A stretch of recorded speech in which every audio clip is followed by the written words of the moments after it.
పవన్ కళ్యాణ్ కు సీఎం అయ్యే యోగం లేదా? ప్రశ్నించేందుకే రాజకీయాల్లోకి వచ్చానన్న జనసేనాని అలాగే మిగిలిపోతాడా?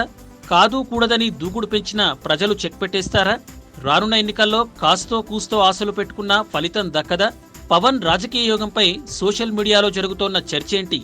ఈ రచ్చ ఎటువైపు దారితీస్తుంది? పలువురు నేతలకు జ్యోతిష్యం చెబుతున్న వేణుస్వామి ఈ మధ్య పవన్ కళ్యాణ్ రాజకీయ భవిష్యత్ పైన చెప్పుకొచ్చారు. పవన్ కళ్యాణ్ కు ముఖ్యమంత్రి అయ్యే యోగం లేదని తేల్చి చెప్పారు.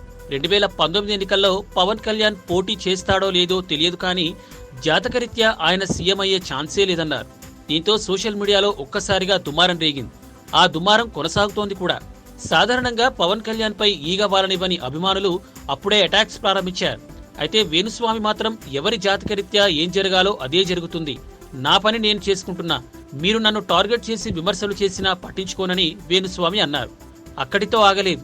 2019 ఎన్నికల్లో పోటీ చేస్తాడో లేదో కూడా ఇప్పటికీ క్లారిటీ లేని పవన్ కళ్యాణ్ సీఎం అవుతాడని అభిమానులు ఎలా భావిస్తున్నారో అర్థం కావడం లేదని మరో కౌంటర్ వేశారు వేణుస్వామి.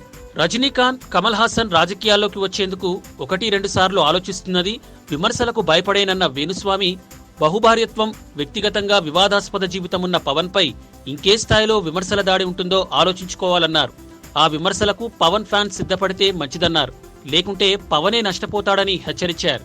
అయినా ఏనుగు వెళ్తుంటే కుక్కలు మరుగుతాయని, తాను ఏనుగులాంటి వాడినని మరింత ఆజ్యం పోశారు వేణుస్వామి. ఈ వీడియో మీకు నచ్చినట్టయితే లైక్ చేయండి, షేర్ చేయండి. మరిన్ని ఇంట్రెస్టింగ్ వీడియోస్ చూడడానికి మా ఛానల్ కు తప్పక సబ్స్క్రైబ్ అవ్వండి.